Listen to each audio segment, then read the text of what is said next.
मुझे पता चला कि मेरे गॉल ब्लैडर में स्टोन्स थे जो मूव करके सीबीडी में आ गए हैं। 11 दिनों के बाद मैंने फिर से अपना स्कैन करवाया, तो स्कैन कराने के बाद मेरी जो सीबीडी है उसमें कोई भी स्टोन नहीं था। ये हमारे लिए एक चमत्कार की तरह ही था। मेरा नाम रीता है, मैं बठिंडा पंजाब से हूँ।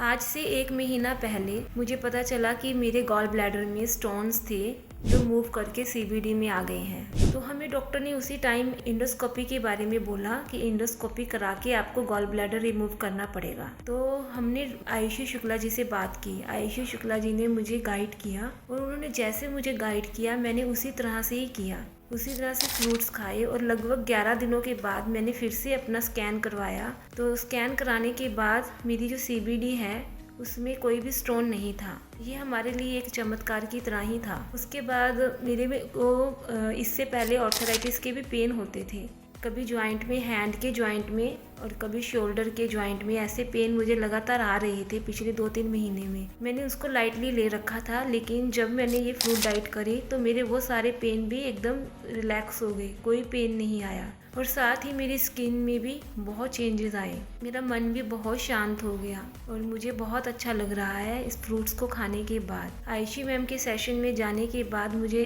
पता चला कि हमें अपनी भूख के अकॉर्डिंग खाना चाहिए। ये नहीं है कि खाना बन रहा है या सभी खा रहे हैं हमें तभी खाना है, नहीं। अगर हमें भूख लगी है तो अपनी भूख के, हंगर के अकॉर्डिंग खाना है। असली भूख और नकली भूख का पता चला। और इस सबके लिए मैंने गौरव सर के सेशन भी यूट्यूब पे सुने, उनके सेशन, नेहा मैम के, ये जितने भी मेंटर्स के सेशन हैं सब मैं सुनती रहती हूँ और इन सेशन से मेरा सही मार्गदर्शन भी हुआ। तो मैं पूरे दिल से पूरी यूनिवर्स का शुक्रिया अदा करती हूँ जिसकी वजह से मैं EFH से मिली, गौरव सर से सेशन अटेंड कर पाई, आयुषी मैम से मेरी बात हो पाई। शुक्रिया सभी का, बहुत बहुत शुक्रिया।